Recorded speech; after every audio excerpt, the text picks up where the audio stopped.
दोस्तों, आज हम फिर तैयार हैं एक नई कहानी लेकर जिसमें डर है, रोमांच है और रहस्य है। राजस्थान के एक सुनसान रेगिस्तानी इलाके में पुराने ज़माने की एक सरकारी सराय अब खंडहर में बदल चुकी थी। यह सराय 1958 में बनी थी, जब इस रास्ते पर ऊँटों के काफिले, बैलगाड़ियाँ और यात्रियों का आना जाना खूब हुआ करता था। लंबी लंबी मंजिलों के बीच यह जगह यात्रियों के लिए ठहरने, पानी भरने और रात काटने का ठिकाना हुआ करती थी।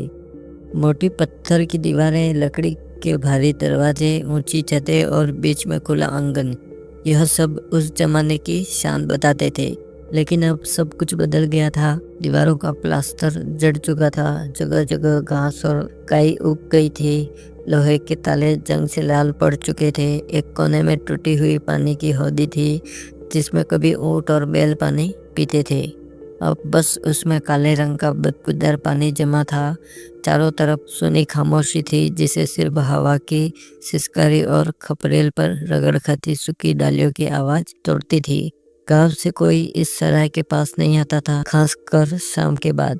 कहते हैं कि 30 साल पहले यहाँ के कमरा नंबर 6 में कुछ ऐसा हुआ जिसकी सच्चाई आज तक किसी ने पूरी तरह नहीं जानी। जो भी उस कमरे में रात बिताता या तो जिंदा वापस नहीं आता या लौटकर बिल्कुल बदल चुका होता, जैसे उसकी आंखों से और चेहरे से सारी जिंदगी गायब हो गई हो। इसी रास्ते से गुजरते हुए एक दिन रोहित नाम का युवा फोटोग्राफर वहां पहुंचा। रोहित को पुराने खंडरों और वीरान इमारतों की तस्वीरें लेना पसंद था।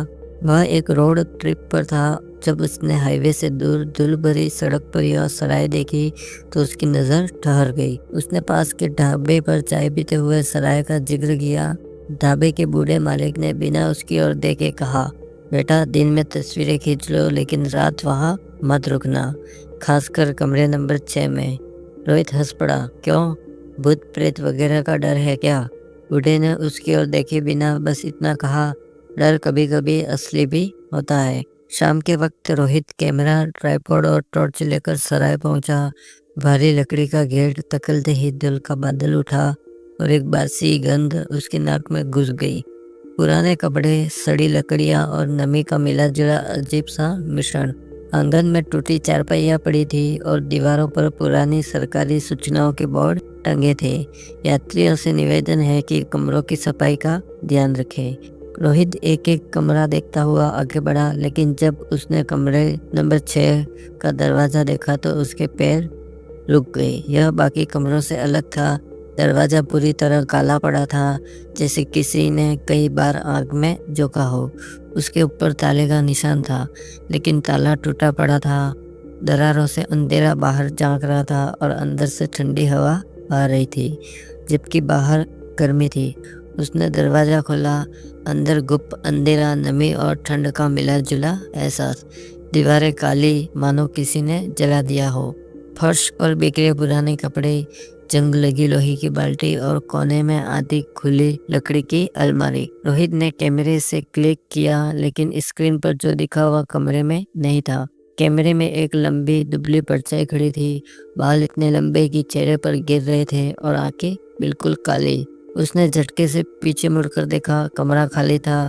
उसने अपने आप को समझाया कि यह रोशनी का खेल होगा, लेकिन तभी पीछे से दरवाजा अपने आप बंद हो गया। दरवाजा बंद होते ही रोहित ने टॉर्च जलाने की कोशिश की, लेकिन जैसे ही उसकी रोशनी कमरे के कोनों तक पहुंची, हवा में ठंडक और बढ़ गई। उसका गला सूखने लगा। टॉर्च की किरण अलमारी के पास गई तो अलमारी का दरवाजा धीरे धीरे अपने आप खुल गया और अंदर से पुराने कपड़ों का ढेर बाहर गिरा। उन कपड़ों पर गहरे भूरे रंग के धब्बे थे, जो देखने में किसी पुराने सूखे खून जैसे लग रहे थे। अचानक उसके पीछे से सरसराहट हुई, जैसे कोई रेंगते हुए पास आ रहा हो। वह पलटा, लेकिन वहाँ कोई नहीं था। सिर्फ फर्श पर बिखरी धूल में गहरे निशान, मानो किसी के नाखूनों ने उन्हें कुचला हो। कमरे में सन्नाटा इतना गहरा था कि रोहित अपनी सांसों की आवाज़ सुन पा रहा था। उसने तय किया कि बस कुछ तस्वीरें लेकर बाहर निकल जाएगा। उसने कैमरा उठाया और पहला शॉट लिया। फ्लैश चमका और उसी पल उसके कान के बिल्कुल पास किसी ने फुसफुसाया, तुम आ गए। रोहित का दिल जोर से धड़कने लगा। वो पीछे हटते हुए दरवाजे तक पहुंचा और जोर से खींचा, लेकिन दरवाज़ा हिला भी नहीं। अंदर की ठंड अब हड्डियों में उतर रही थी। टॉर्च की रोशनी अचानक झपकी और बुझ गई। कमरे में पूरी तरह अंधेरा छा गया। उसी अंधेरे में उसे लगा कि कोई उसके पीछे खड़ा है। सांसें उसकी गर्दन से टकरा रही थी। डर के मारे उसने कैमरे का फ्लैश चलाया। 1 सेकंड की रोशनी में उसने देखा एक औरत, बहुत लंबी, हड्डियों जैसी पतली, चेहरे पर मांस बेहद कम, आंखें पूरी तरह काली और होठ सिलाई से बंद, जैसे किसी ने धागे से उन्हें सिल दिया हो। उसके बाल जमीन तक लटक रहे थे और दोनों हाथों में जंग लगी बेड़ियों के टुकड़े थे। फ्लैश बंद होते ही अंधेरा और भी भारी हो गया, लेकिन अब कमरे में ठक ठक की आवाज़ गूंजने लगी, मानो कोई बेड़ियों को घसीट रहा हो और धीरे धीरे उसकी तरफ बढ़ रहा हो। रोहित ने घबरा कर कैमरे की बैटरी निकालने की कोशिश की, लेकिन तभी ठंडी उंगलियों ने उसके कंधों को जकड़ लिया। उसके कान में फिर वही फुसफुसाहट आई, अब तुम बाहर नहीं जा सकते। उन उंगलियों की पकड़ इतनी मजबूत थी कि रोहित हिल भी नहीं पा रहा था। उसका दिमाग सुन्न हो गया। अंधेरे में बेड़ियों की घसीटती आवाज़ उसके चारों ओर घूम रही थी, जैसे वह औरत अब कमरे में हर तरफ मौजूद हो। अचानक उसने महसूस किया कि ज़मीन उसके पैरों के नीचे हल्की सी धंस रही है, मानो वह किसी पुराने सड़े हुए लकड़ी के फर्श पर खड़ा हो जो अंदर से खाली हो। एक पल में फर्श का एक हिस्सा टूट गया और रोहित घुटनों तक धूल और लकड़ी के टुकड़ों में धंस गया। वह बेतहाशा बाहर निकलने की कोशिश करने लगा। तभी अलमारी के पास एक धीमी कराह सुनाई दी। टॉर्च अब भी बंद थी, लेकिन कैमरे की फ्लैश में जो अगला दृश्य कैद हुआ उसने रोहित की चीख निकाल दी। अलमारी के अंदर एक पुराना फटा सरकारी रजिस्टर रखा हुआ था।